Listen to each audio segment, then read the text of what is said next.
Hello everyone, I am Assistant Professor Jayendra Patel from Mechanical Engineering Department, Mahatma Gandhi Institute of Technical Education and Research Center, Navsari. In this lecture, we are going to start a new topic called amendments. And for this specific lecture, we will learn the basics of amendment. What do we mean by amendment? Why do we need to amend our Indian Constitution? And what is the procedure to do the amendments? Okay, and the procedure is specified in the Indian Constitution itself. So let us start with the very basics of amendment. Like any other written constitutions, the Constitution of India also provides its amendment in order to adjust itself to the change in the conditions as well as change in the need of the state. So like most of the constitution, even हम अगर oldest constitution की बात करें the written constitutions की, तो सबसे oldest written constitution है the constitution of USA.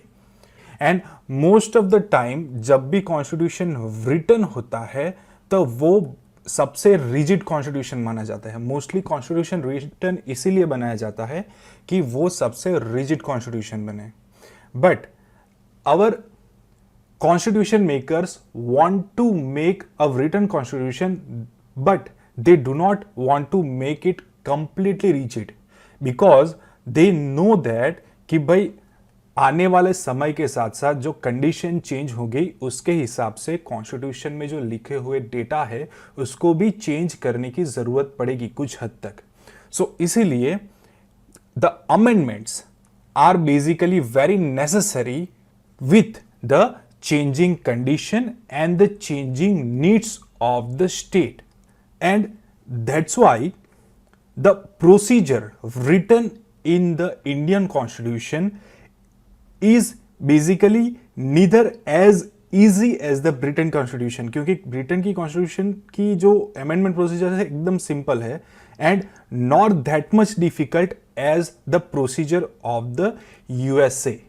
Okay, अब हम हर बार यूएसए की प्रोसीजर को रिजिड क्यों बोलते हैं, तो उसके पीछे भी एक रीजन है कि भाई इंडियन कॉन्स्टिट्यूशन की बात करें तो इंडियन कॉन्स्टिट्यूशन बना था और से इंप्लीमेंट हुआ था 1950s में.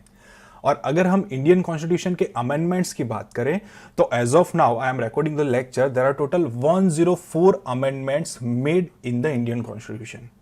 बट अगर हम यूएसए के कॉन्स्टिट्यूशन की बात करें तो यूएसए का कॉन्स्टिट्यूशन जो फोर्स में आया था वो था 1789 में. That's why the constitution of USA is the oldest written constitution of the world.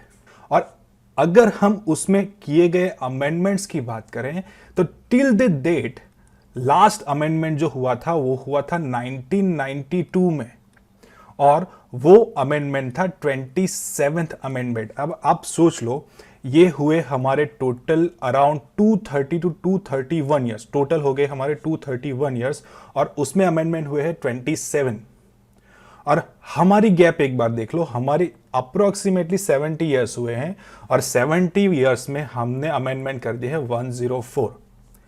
And that's why we can say that USA Constitution is the rigid constitution, and if we talk about the Constitution of India, it is neither flexible neither rigid. It is the synthesis of both. Okay, so we can say that कि हमारा जो amendment procedure है वो amendment procedure is basically the synthesis of the flexible and the rigid constitution. Now when we talk about changing the Indian constitution we need to do the amendments, वो हमें पता चल गया. सो बेसिकली अमेंडमेंट करने का power कहां से मिलता है? सो द आर्टिकल नंबर 368, ये एक ही आर्टिकल अवेलेबल है in the part number 20 of Indian constitution. वहां से हमें अथॉरिटी मिलती है कि हम इंडिया के कॉन्स्टिट्यूशन को, that means the Indian constitution को अमेंड कर सकते हैं. सो सभी प्रोसेसेस और कैसे हमें इंडियन कॉन्स्टिट्यूशन को अमेंड करना है वो सभी चीजें लिखी हैं आर्टिकल नंबर 368 में. Clear? Now this particular article basically states that the parliament may, in exercise of its constituent power, okay, in exercise of its constituent power, amend by the way of additional variation or repeal any provision of the constitution in accordance with the procedure laid down for the purpose. यानी कि जो कि procedure available है इस particular purpose के लिए, उस procedure का यूज करते हुए पार्लियामेंट अपने कॉन्स्टिट्यूशनल पावर का यूज करेगी and it will amend the constitution. और अमेंड करने के लिए क्या कर सकती है? He can add any act, और से he can add any data, he can change any data, that means he can make the variation in the data, or he can repeal any provision, यानी कि किसी भी provision को निकाल कर सकती है या फिर डिलीट कर सकती है. Clear? So this is what this particular article introduction tells us. So अगर एक तरीके से देखा जाए तो इस पर्टिकुलर सेंटेंसेस को समझो तो ऐसा लगता है कि पूरा का पूरा इंडियन कॉन्स्टिट्यूशन भी चेंज हो सकता है. Isn't it? So this is a very critical thing, और समझने वाले उसको वैसे भी समझते हैं. बट अब हमें भी पता है कि जो इंडियन कॉन्स्टिट्यूशन है उसको जो प्रॉपरली एक्सप्लेन कर सकता है वो है हमारी जुडिशियल सिस्टम. और जुडिशियल सिस्टम का सबसे टॉप मोस्ट पोजीशन है हमारी सुप्रीम कोर्ट. ओके, और सुप्रीम कोर्ट जो भी बोलती है regarding to the Indian constitution, that is also a kind of constitution or a kind of rule. So supreme court ने भी इस पर्टिकुलर मैटर में कई बार जजमेंट में स्पेसिफाई किया है. And one of the judgement and one of the most important I can say कि एक जजमेंट था the Kesavananda Bharati case. Okay, Kesavananda Bharati case basically the government of Kerala के अगेंस्ट में था, और उस पर्टिकुलर केस के जजमेंट के साथ में कोर्ट ने, सुप्रीम कोर्ट ने एक चीज और स्पेसिफाई की थी कि however the parliament can not amend this provisions which form the basic structure of the constitution. Basically इससे सुप्रीम कोर्ट का कहने का मतलब था कि पार्लियामेंट हमारी कोई भी चीज ऐड कर सकती है, कोई भी चीज चेंज कर सकती है, या फिर कोई भी चीज डिलीट कर सकती है फ्रॉम द इंडियन कॉन्स्टिट्यूशन, लेकिन इंडियन कॉन्स्टिट्यूशन में जो भी चीज बेसिक स्ट्रक्चर फॉर्म करती है उन चीजों को इंडियन कॉन्स्टिट्यूशन से हमारी पार्लियामेंट नहीं निकाल सकती. और सुप्रीम कोर्ट ने साथ साथ ये भी बोला था कि जब जब टाइम आएगा तब तक सुप्रीम कोर्ट डिफाइन करेगी कि इंडियन कॉन्स्टिट्यूशन का बेसिक स्ट्रक्चर हम किसे बोल सकते हैं. और ये डिसीजन इतना फेमस क्यों है वो भी आपको समझा देता हूं, क्योंकि इस पर्टिकुलर केस में अब तक की सुप्रीम कोर्ट की सबसे बड़ी बेंच बैठी थी, द बेंच ऑफ टोटल 13 जजेस. ओके, और उन 13 जजेस ने अपना फैसला सुनाया था. Now before going to the further details और से प्रोसीजर के बारे में जानने से पहले एक चीज हम जान लेते हैं कि मेजोरिटी चीज क्या होती है और कितने टाइप की मेजोरिटीज हो सकती हैं, because it will play a most important role. So let us understand first about the types of majority. अब मेजोरिटी कब चाहिए हमें? कि जब भी हमें कोई बिल पास करना हो, कोई भी अमेंडमेंट करना हो, एट दैट टाइम हमें अलग अलग जगह पे अलग अलग टाइप्स की मेजोरिटी चाहिए होती है. So let us understand the types of majority available. So very first is called a simple majority. Okay, so in the simple majority और से working majority, the other name is the working majority, it particularly refers to the majority of more than 50% of the members present and voting. अगर हम example की बात करें तो let me से कि लोकसभा में टोटल 545 मेंबर्स अवेलेबल हैं. अब उसके साथ हमारे पास वैकेंट सीट्स अवेलेबल है 5, यानी कि 5 सीट्स पे अभी इलेक्शन नहीं हुए हैं. अब उस पर्टिकुलर डे पे जहां पे हमें सिंपल मेजोरिटी चाहिए, जहां पे हमें वोटिंग करना है, और उस पर्टिकुलर डे पे मेंबर्स प्रेजेंट है 500 आउट ऑफ 545. क्लियर हो गया? सो ये 3 चीज क्लियर हो गई. बट उसमें भी द मेंबर्स नॉट वोटिंग, यानी कि कुछ मेंबर्स को वोटिंग करने की इच्छा नहीं है, तो उसने में उसके जो नंबर है, let me say that is 50 numbers of members के वो लोग वोट नहीं करना चाहते। अब सिंपल मेजोरिटी का कैलकुलेशन कैसे होगा? तो वेरी फर्स्ट थिंग जो यहां पे लिखा है कि भाई members present and voting, clear? तो यहां पे कितने मेंबर्स प्रेजेंट है? तो यहां पे भाई 500 मेंबर्स प्रेजेंट है, तो आई कैन से कि भाई 500 मेंबर्स प्रेजेंट है। बट यहां पे है एंड वोटिंग, दैट मीन्स यहां पे 50 नंबर ऑफ मेंबर्स वोट नहीं कर रहे, सो इसमें से मैं 50 निकाल दूंगा। कितने मेंबर्स हो गए? 450, क्लियर?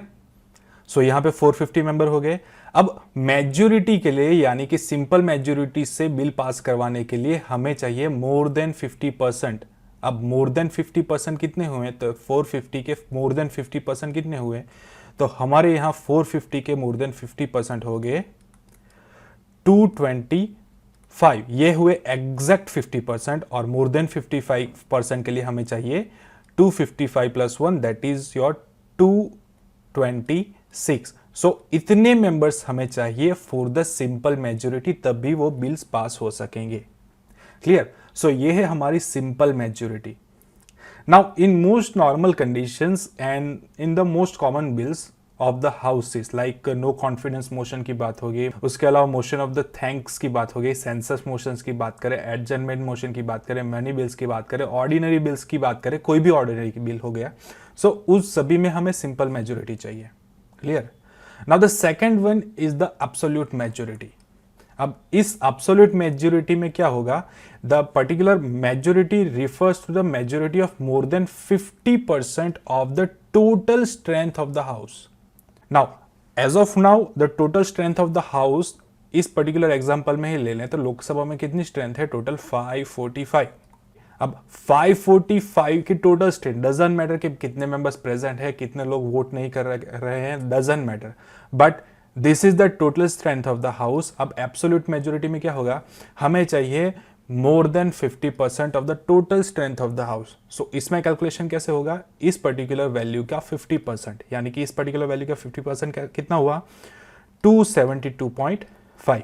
तो हमें चाहिए मोर देन 50%, यानी कि एटलीस्ट हमें 273 वोट चाहिए या फिर उससे ज्यादा वोट चाहिए, तो हमें मिल जाएंगी absolute majority. So this is what the absolute majority is. Now this particular kind of majority is not required in isolation. इस पर्टिकुलर मेजोरिटी को स्पेशली हमें नहीं चाहिए। यहां पे इंडियन कॉन्स्टिट्यूशन में कहीं भी एब्सोल्यूट मेजोरिटी का जिक्र नहीं आता, बट इस पर्टिकुलर मेजोरिटी को कंबाइन किया जाता है विद द स्पेशल मेजोरिटी। जब भी स्पेशल मेजोरिटी चाहिए तब इस पर्टिकुलर मेजोरिटी को दूसरी काइंड की मेजोरिटी के साथ कंबाइन किया जाता है, वो हम पीछे से सीखेंगे। As of now just remember this particular majority. The third kind of majority is the effective majority. Now, over here, the effective majority is basically the more than 50% of the effective strength of the house. Now, what do you mean by effective strength of the house? Let us understand that. Over here, the effective strength of the house will not consider the numbers of members present. Okay. उसको consideration में नहीं लिया जाएगा। यहां पे effective strength कितनी होगी? तो भाई effective strength is equal to 545 minus vacancies कितनी अवेलेबल है? 05। सो यहां पे ओवरऑल वैल्यू क्या हुई? 540। अब इसमें से वोट कितने नहीं कर रहे हैं? तो total 50 members are not voting, तो यहां से 50 निकाल दो, आंसर कितना आया? 490। ओके, नाउ दिस पर्टिकुलर 490 के ग्रेटर देन 50% मेंबर चाहिए, यानी कि हमें मिनिमम चाहिए 245 प्लस एक एडिशनल मेंबर चाहिए फॉर द मेजोरिटी, यानी कि ग्रेटर देन 50% के लिए। सो मिनिमम हमें चाहिए 246 और उससे ज्यादा मेंबर्स। ओके, सो इतना हो then we will get the effective majority. So this is the third kind of majority. Now let us understand the last kind of majority which is the special majority. Now there is nothing like a special majority. Remember that special majority means कि भाई ये तीन चीजें जहां पे ना हो वहां पे स्पेशल मेजोरिटी होगी. Okay, so we can say this is other than this particular 3. अब स्पेशल मेजोरिटी का मीनिंग अलग अलग आर्टिकल्स में अलग अलग अवेलेबल है. ओके अगर हम special majority as per article number 61 देखें, that will be basically the 2/3 of the total strength of the house. अगर हम आर्टिकल 249 में देखें कि तो उसका भी डेफिनेशन अलग होगा, लेकिन एज ऑफ नाउ हम बात कर रहे हैं कॉन्स्टिट्यूशनल अमेंडमेंट की। सो हमें स्पेशल मेजोरिटी को देखना है as per article number 368, because article number 368 define the procedure of the amendment. So article number 368 में जो भी मेजोरिटी अवेलेबल है उस मेजोरिटी को हमें देखना है। तो आर्टिकल नंबर 368 कहता है कि भाई यहां पे जो स्पेशल मेजोरिटी होगी वो होगी absolute majority plus the 2/3 of the members present and voting. Clear? So दोनों ही कंडीशन सेटिस्फाई होनी चाहिए, यानी कि मोर देन 50% का जो कंडीशन है ऑफ द टोटल स्ट्रेंथ, यानी कि 273, अगर हम लोकसभा की बात करें तो 273 मेंबर्स के ऊपर तो चाहिए ही चाहिए, लेकिन 2/3 of the member present and voting, वो कंडीशन भी सेटिस्फाई होनी चाहिए। अगर ये पर्टिकुलर कंडीशन में आता है कि भाई 280 मेंबर्स से ज्यादा चाहिए, तो इस कंडीशन में 280 ज्यादा हुआ तो 280 से ऊपर वैल्यू चाहिए।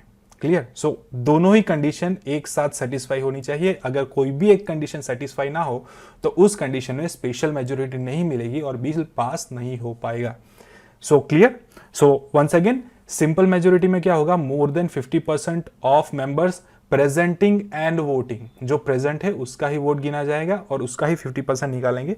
In the absolute majority doesn't matter कितने प्रेजेंट है, कितनी वैकेंसी ही है, जस्ट लुक एट कि भाई लोकसभा की सीट्स कितनी है या फिर राज्यसभा की सीट्स कितनी है, उसके 50% कर दो, उससे ज्यादा हमें चाहिए। In the effective majority we will not consider the present members, we will just see कि भाई इफेक्टिव स्ट्रेंथ कितनी है, यानी कि वैकेंसी को लोकसभा की सीट से निकाल दो, जो भी वैल्यू मिलती है उससे 50% से ज्यादा चाहिए।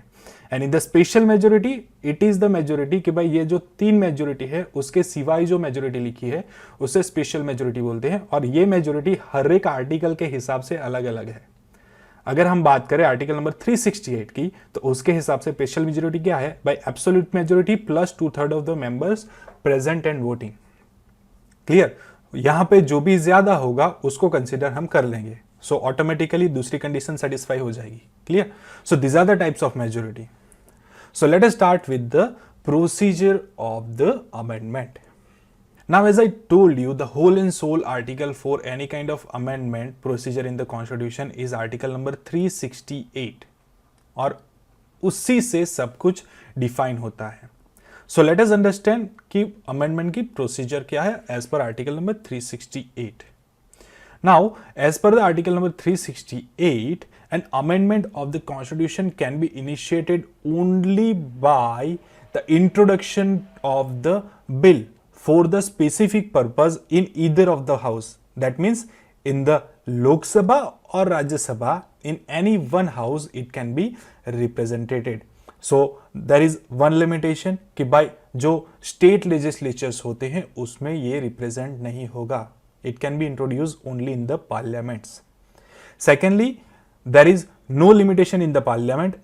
Minister can introduce this bill, okay, जो कि कैबिनेट मिनिस्टर है या फिर एमपी है या फिर कोई अदर मिनिस्टर हो गया, वो बिल को इंट्रोड्यूस कर सकता है। यानी कि ये पर्टिकुलर बिल कोई स्टेट बिल भी हो सकता है, यानी कि गवर्नमेंट बिल भी हो सकता है, और कोई अदर पार्टी मेंबर यानी कि जो एमपी अवेलेबल है वो भी इस पर्टिकुलर बिल को इंट्रोड्यूस कर सकता है। That means it will be the private member bill also. Okay, so there is no limitation, कोई भी इसे इंट्रोड्यूस कर सकता है। The condition is that he should be the part of the parliament. Now, thirdly, the prior permission of the president is not required. Okay, so president की permission हमें required नहीं है। Okay, now once the bill is introduced in the either of the parliament यानी कि लोकसभा और राज्यसभा में introduce हो जाए, उसके बाद क्या होगा? डिस्कशन होगा। There will be the 3 times reading, 3 बार उसकी रीडिंग होगी और रीडिंग के ड्यूरेशन में अलग अलग टाइम पे उसका डिस्कशन होगा। Now this particular bill once discussed we need to do the voting, यानी कि वोटिंग की रिक्वायरमेंट होगी, and the bill must be passed in each of the house, यानी कि लोकसभा में भी पास करवाना पड़ेगा, राज्यसभा में भी पास करवाना पड़ेगा। And as we discussed in the previous session कि भाई this particular bill must be passed with the special majority as per article number 368, यानी कि हमें absolute majority भी चाहिए plus 2/3 of the members present and voting भी चाहिए। अब एब्सोल्यूट मेजोरिटी में क्या होगा कि भाई टोटल सीट की ग्रेटर देन 50% हमें चाहिए। क्लियर? सो दोनों चीजें हमें सेटिस्फाई करनी है, then and then it will be completed. कई किस्सों में ऐसा भी होता है कि भाई हमें सिंपल मेजोरिटी, यानी कि ये पर्टिकुलर मेजोरिटी से ही काम हो जाता है, और कई किस्सों में ऐसा भी होता है कि भाई हमें दोनों चीजें चाहिए। It depends on type of amendment bill. Okay, और उसके बारे में हम बाद में डिस्कशन करेंगे। As of now just remember this thing. Now each of the house must pass this bill separately. Remember that in case of any kind of disagreement between two houses, there is no provision for holding a joint sitting of the both houses for any purpose. Clear? यानी कि joint sitting की हम बात करें तो joint sitting normally कब होता है कि जब नॉर्मल एक्ट्स पास नहीं हो सकते, तो इन दैट केस क्या होता है कि प्रेसिडेंट की परमिशन के साथ हम क्या करते हैं कि लोकसभा और राज्यसभा का जॉइंट सिटिंग करवाते हैं, और जॉइंट सिटिंग में जो भी मेजोरिटी होती है उस मेजोरिटी के साथ वोटिंग करवाते हैं। अब होता क्या है कि लोकसभा में मेंबर्स होते हैं ज्यादा, 545 मेंबरशिप है, राज्यसभा के मेंबर्स होते हैं कम, तो उस टाइम पे एक बेनिफिट मिल जाता है कि भाई अगर लोकसभा में मेजोरिटी है और लोकसभा में बिल पास हो चुका है, तो इन दैट केस ये बिल आसानी से निकल जाएगा in the joint sitting. So this is one advantage that is obtained in the normal amendments, but this particular bill is the constitutional amendment bill. Okay, so that's why joint sitting is not allowed, so no one can get this particular benefit. Clear? So ये चीज confirm हो गई, and other than that this is just for the simple thing, but if this particular bill seeks to amend any kind of federal provision of the constitution, federal provisions basically deals with the center state relationships or interstate relationship। अगर हमें जो centre और states में और या फिर concurrent जो subjects available है, सेंटर स्टेट और कॉन्करेंट सब्जेक्ट्स, उनसे कोई डील करनी है या फिर उसके बारे में अमेंडमेंट्स करना हो, या फिर अदर देन दैट कोई भी फेडरल प्रोविजंस के बारे में अमेंडमेंट करना हो, तो उसमें हमें इस पर्टिकुलर स्पेशल मेजोरिटी के अलावा भी कुछ करना पड़ेगा। एंड वो क्या करना पड़ेगा? It must also be ratified by the legislature of half of the state, यानी कि लोकसभा और राज्यसभा में ये बिल पास करवाने के बाद उन लोगों को, पार्लियामेंट को, सभी स्टेट के जो विधानसभा होती है यानी कि लेजिस्लेचर असेंबलीज होती है, वहां पे ये बिल भेजना पड़ेगा। ओके, और वहां पे बिल रेटिफाई होगा, यानी कि सिंपल मेजोरिटी के साथ पास करवाना पड़ेगा। और अगर मोर देन 50% स्टेट्स ने इस बिल को सिंपल मेजोरिटी के साथ पास करवा दिया, then and then it will proceed further. अगर 50% से ज्यादा स्टेट ने उसको रिजेक्ट कर दिया, इन दैट केस बिल वहीं पे लैप्स हो जाएगा, यहां पे यानी कि वहीं पे कैंसिल हो जाएगा। Clear? So this is what happens in case of federal provisions amendments. Now, once we pass this particular bill in the both house of the parliament, यानी कि लोकसभा में भी हाउस बिल पास हो गया और राज्यसभा में भी ये बिल पास हो गया, उसके अलावा if that particular bill deals with the federal provisions, तो हमने 50% से ज्यादा स्टेट्स में भी उसको उस पर्टिकुलर बिल को पास करवा दिया, यानी कि लेजिस्लेचर असेंबली में भी उस बिल को पास करवा दिया। तो अब हमें क्या करना होगा कि we need to send this bill to the president for the assent of the president. Clear? Now over here there is one interesting thing कि भाई president must give his assent because it is the constitutional amendment bill. Okay, ये हमारा CAB constitutional amendment bill है। That's why president का जो lecture था उसमें हमने पढ़ा था कि अगर वो कॉन्स्टिट्यूशनल अमेंडमेंट बिल हुआ तो president has no authority to use his veto power. So he has no authority to use his veto power, he must assent the bill. Now once the president assent the bill becomes the act.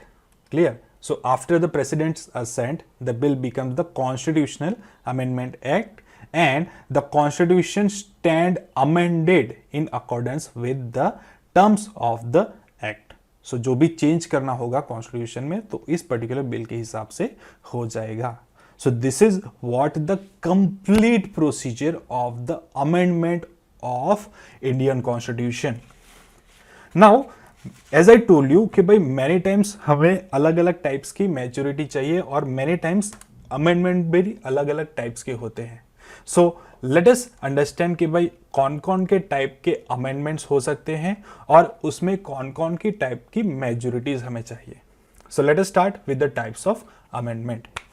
Now article number 368 provides basically two types of amendment. Very first is the amendment with the special majority and the second is the amendment with the special majority and the ratification of the half of the state legislature. Okay. But there are third kind of amendments also available in the constitution which are basically not available in the article number 368 और उस particular amendments के लिए हमें simple majority की जरूरत पड़ती है. They are not available in the article number 368 but they are available on दो स्पेसिफिक आर्टिकल जिस पर्टिकुलर आर्टिकल्स को हमें अमेंड करना है. Clear? So basically we can say that we are having three kind of amendment procedures available. The amendment procedure that are not available in the article number 368 which are carried out by the simple majority. The second are the amendment types when we need a special majority. Okay, and the third variety is the amendments when we need the special majority plus the ratification of the half of the legislature of the state. Okay, so we will understand all three one by one कि भाई उसमें कौन कौन से type के bills आ सकते हैं या फिर कौन कौन के टाइप्स के अमेंडमेंट हो सकते हैं. So very first is the amendment by the simple majority of the parliament. Now the numbers of provision in the constitution can be amended by the simple majority of the two houses, that is Lok Sabha and Rajya Sabha, and as I told you they are outside the scope of article number 368. Okay ये सभी चीजें article number 368 में नहीं लिखी हुई इसलिए उसको simple majority के साथ अमेंड किया जा सकता है. अगर कोई भी चीज आर्टिकल 368 में होगी तो उसको स्पेशल मेजोरिटी चाहिए ही चाहिए. So remember that. Clear? So इसमें कौन कौन सी चीजें आएगी? तो very first one the admission और establishment of the new state. Okay, so it is a very easy thing कि भाई कोई न्यू स्टेट को हमें एस्टैब्लिश करना हो. Other than that the formation of the new state and alteration of the area boundaries और the name of the existing state, उसके लिए भी सिर्फ सिंपल मेजोरिटी चाहिए. उसके अलावा एबोलिशन और creation of the legislature council of the state, that is LC, not legislative assembly, this is the legislative councils. Clear? ये है विधान परिषद, हम यहाँ पे विधान परिषद की बात कर रहे हैं. Okay, clear? Next the second schedule, the emoluments, allowances, privileges and so on of the president, governor, speaker, जजेस एक्स्ट्रा. ओके, उसकी सैलरीज जो होगी, ये सभी लोगों की जो सैलरीज है, उसके अलावा जो अलाउंसेस मिलते हैं, उसके अलावा जो उनको प्रिविलेजेस यानी कि स्पेशल ट्रीटमेंट्स उनको जो मिलती हैं, वो सभी चीज़ों के बारे में सेकंड शेड्यूल में लिखा गया है. सो उसको भी अमेंडमेंट करने के लिए सिंपल मेजोरिटी चाहिए. उसके अलावा ये है quorum of the parliament. Now quorum is what? Quorum is basically the minimum number of the house of the parliament required to be present for the proceedings to start. Okay, normally यहाँ पे होता है 1/10. As of now हमारे पास 1/10 of the member चाहिए कोई भी proceeding करने के लिए इन द पार्लियामेंट. ओके, सो उसको चेंज करना हो तो यहाँ पे सिंपल मेजोरिटी से हो जाएगा. उसके अलावा the salaries and the allowances of the members of the parliament, वो भी यहाँ से डिसाइड होगा. The rules of the procedure in the parliament, उसके अलावा the privileges of the parliament and its members and the committees. Okay, और the use of English language in the parliament. उसके अलावा the numbers of puny judges of the Supreme Court. Now, what do you mean by puny judges? Now, the judges available in the Supreme Court apart from the chief judges are known as puny judges. Okay, so उनके numbers को change करना हो, उसके अलावा the conferment of more jurisdiction of the supreme Court उसकी बात हो, उसके अलावा the use of official language की बात हो, सिटीजनशिप एक्विजिशन एंड टर्मिनेशन की बात हो, election to parliament and state legislature की बात हो, सो उसके अलावा डिलिमिटेशन ऑफ द कॉन्स्टिट्यूएंसीज की बात हो. डिलिमिटेशन मीन्स सीमांकन, अगर हमें कॉन्स्टिट्यूएंसीज का अलग से सीमांकन करने की जरूरत पड़े. उसके अलावा यूनियन टेरिटरीज की बात है, वो भी सिंपल मेजोरिटी के साथ हो जाएगी. उसके अलावा फिफ्थ एंड सिक्स शेड्यूल की बात हो, what will come in the fifth schedule? The administration of the scheduled areas and scheduled tribes. और सिक्स शेड्यूल में आएगा the administration of the tribal areas. Okay, so these are two things, the fifth schedule and the six schedule. उसकी भी बात है, वो simple majority के साथ पॉसिबल है. अब बोलते हैं special majority of the parliament with consent of the state, यानी कि फेडरल, जो फेडरल अमेंडमेंट जो होते हैं वहां पे हमें कॉन्सेप्ट ऑफ द स्टेट चाहिए या फिर रेटिफिकेशन ऑफ द स्टेट चाहिए. जैसे कि मैंने बोला कि special majority of the parliament क्या होगी कि भाई 50% ऑफ द मेंबर, यानी कि 50% ऑफ द एब्सोल्यूट मेजोरिटी तो चाहिए ही चाहिए, plus 2/3 of the members present and voting चाहिए. ये हो गया हमारा parliament. Additionally concept of the state, यानी कि कम से कम 50% स्टेट्स को उसे रेटिफाई करना होगा, यानी कि उसे पास करना पड़ेगा with the 50% of simple majority. Now you may doubt कि भाई ये चीज कैसे पहले आ गई, हम तो स्पेशल मेजोरिटी पहले स्टडी कर सकते हैं. तो रिमेंबर दैट बाकी की जो चीजें अवेलेबल हैं इस पर्टिकुलर कंटेंट के अलावा वो सभी चीजें आएंगी स्पेशल मेजोरिटी में. ओके, सो इसके लिए हमने इसे लास्ट में लिया है. सो यहां पे हम देखेंगे इस पर्टिकुलर मैटर में कौन कौन सी चीजें आती हैं. As I told you, the federal structure related कोई भी अमेंडमेंट हो तो वो सभी अमेंडमेंट यहां पे आएगा.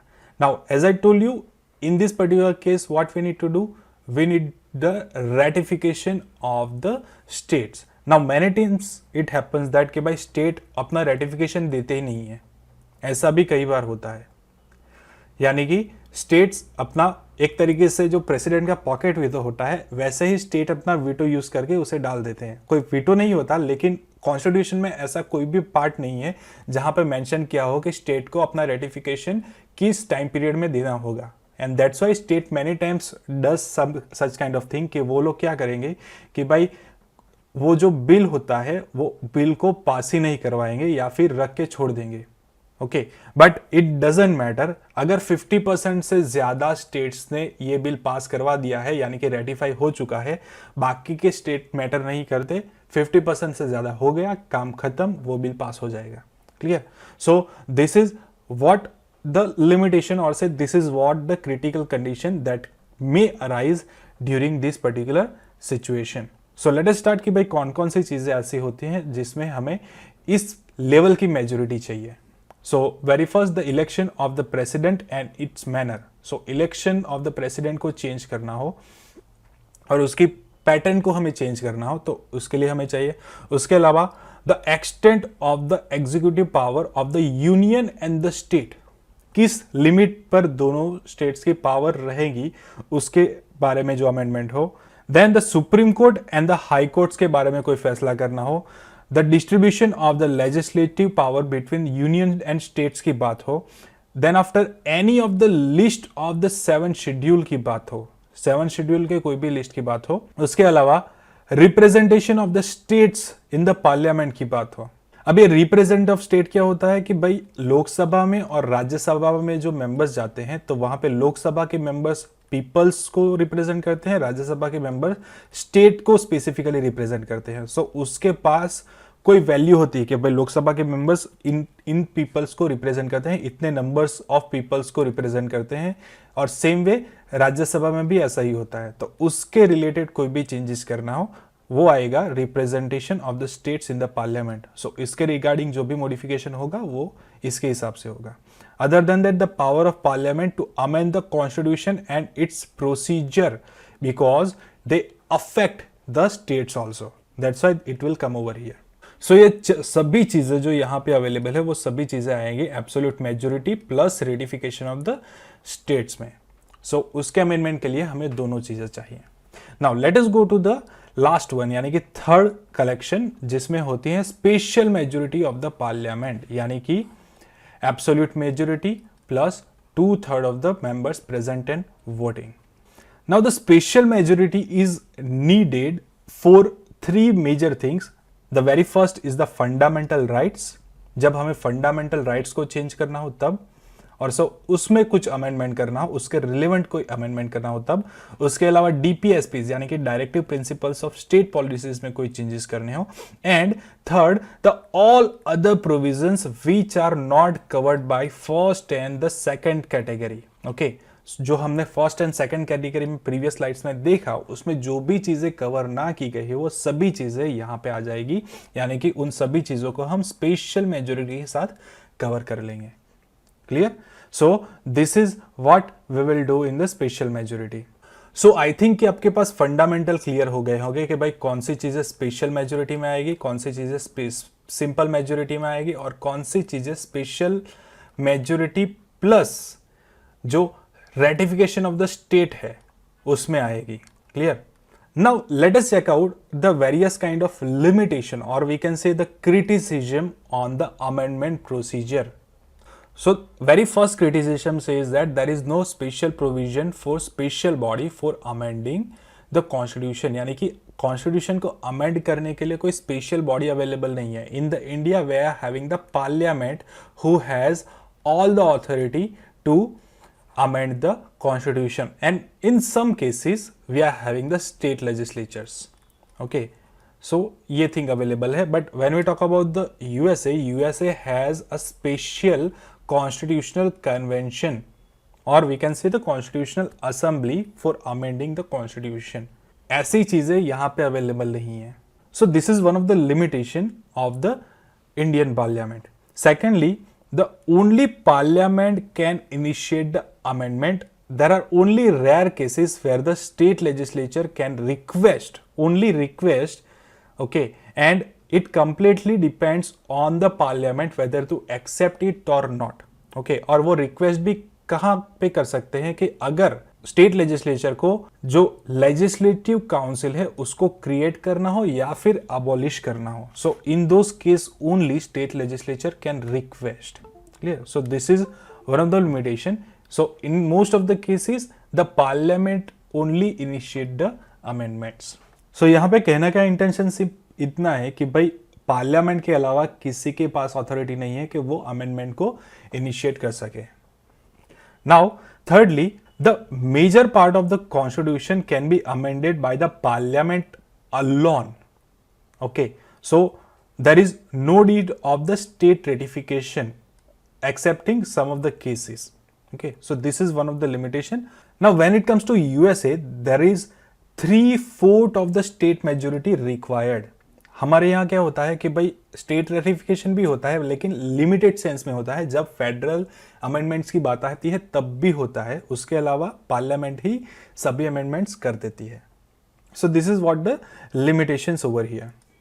Next, the constitution does not prescribe the time frame within which the state legislature should ratify और reject the amendment submitted to them. As I told you कि भाई स्टेट लेजिस्लेचर को अगर कोई अमेंडमेंट जाता है तो there is no time frame available कि जिसमें उसको रिजेक्ट या फिर अप्रूव करना है. Okay, so basically state can keep those bills for unlimited time periods and this is one of the limitations. Next, there is no provision for holding a joint sitting on the deadlock of the constitutional amendment bills. Now over here what do you mean by deadlock? Now many times, एक example के साथ समझते हैं. many times क्या होता है कि भाई लोकसभा में एक बिल पास हो गया बट राज्यसभा में वो बिल रिजेक्ट हो गया. नाउ सिचुएशन क्या हुई, एक जगह से बिल पास हुआ दूसरी जगह से रिजेक्ट हुआ, तो इट फॉर्म्स अ डेडलॉक. कई बार ऐसी चीज होती है. तो यहाँ पे इस डेडलॉक को सॉल्व करने के लिए क्या हो सकता है कि भाई under article number 108 a joint sitting can be organized and in the joint sitting Lok Sabha और राज्यसभा कंबाइन ले आएंगे, उस पर वोट करेंगे, और अगर उस वोट में जो मेजोरिटी हमें चाहिए, अगर वो ऑर्डिनरी बिल होगा तो मेजोरिटी क्या होगी, greater than 50% of the total, okay, simple majority होगी, टोटल प्रेजेंट एंड वोटिंग। सो वहां पे जो मेजोरिटी मिल हो गई तो हमारा बिल पास हो जाएगा। This is a simple solution to the deadlock in the normal scenarios, अगर ऑर्डिनरी बिल्स की बात करें। But in case of constitutional amendment bills there is no provision for the joint sitting. हमें लोकसभा और राज्यसभा में bill अलग अलग से पास करवाना पड़ेगा, वो भी स्पेशल मेजोरिटी के साथ, या फिर सिंपल मेजोरिटी, या फिर with the state ratification, depending on the type of bill. Okay, so there is no solution of the deadlock. कहीं पे भी अगर बिल पास ना हो पाए, देयर इज नो सॉल्यूशन, वहीं से बिल अटक जाएगा। Clear? So there is one of the limitation.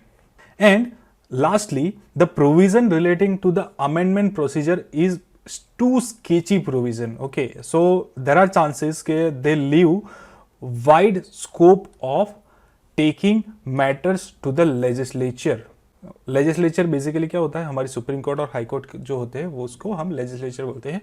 सो ये मैटर लेजिस्लेचर में भी जा सकती है। So this are some of the limitation और we can say the criticism that are found in the amendment procedure available under the article number 368. Despite of this kind of criticism, or we can say despite of this kind of defects, it cannot be denied that the procedure has been a proven procedure and it is a very simple and easy and having a very higher success as well as the acceptability as per the needs of the India. Additionally we can say that कि भाई ये इतनी भी flexible नहीं है कि कोई भी पार्टी अगर मेजोरिटी में आ जाए तो वो पार्टी पूरे के पूरे कॉन्स्टिट्यूशन को चेंज कर देगी, इतनी भी फ्लेक्सिबल नहीं है। एज वेल एज ये चीज इतनी भी रिजिड नहीं है कि भाई आप उसमें चेंजेस कर ही ना पाओ। सो it is the balance of the both. It is not that much flexible and not that much rigid, it is the blend of the both. और इवन कई लोगों ने कहा है कि this particular procedure is a good balance between the flexibility and the rigidity.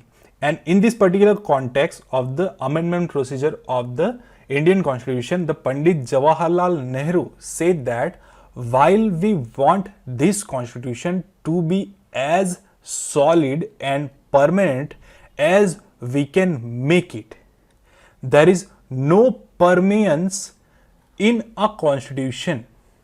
There should be certain flexibility. Okay, यहां तक पंडित जवाहरलाल नेहरू कहना चाहते हैं कि हम कॉन्स्टिट्यूशन को एकदम सॉलिड और परमानेंट बनाने की चाह रखते हैं, बट कॉन्स्टिट्यूशन कोई परमानेंट चीज नहीं होती, उसमें टाइम के साथ चेंज करना ही पड़ता है। So there should be certain flexibility. Okay, and further Jawaharlal Nehru says that if you make any constitution rigid and permanent, you stop the nation's growth of living vital organic people. यानी कि अगर आप किसी भी कॉन्स्टिट्यूशन को एकदम रिजिड और permanent बनाते हो तो बेसिकली आप क्या कर रहे हो, आप उस नेशन की ग्रोथ को अटका रहे हो और उसके जो पीपल है उसकी लिविंग वाइटल और ऑर्गेनिक ग्रोथ जो होती है पीपल्स की, वो लिमिट कर रहे हो। So these are the words of Pandit Jawaharlal Nehru who said कि भाई कॉन्स्टिट्यूशन को चेंज होते रहना चाहिए but with certain limitations. So this was the basic procedure of the amendment. I hope कि आपको एक बेसिक आइडिया आ गया होगा कि व्हाट इज एन अमेंडमेंट, उसकी प्रोसीजर क्या होगी, जो वेरियस टाइप के अमेंडमेंट्स अवेलेबल हैं जिसमें अलग अलग टाइप की मेजोरिटी चाहिए, वो मेजोरिटी कौन कौन से टाइप की हो सकती है और कौन कौन सी कैटेगरी में कौन कौन सी मेजोरिटी को इंप्लीमेंट कर सकते हैं। So I am ending this lecture over here. See you in the next lecture. Till then have a good day, keep learning.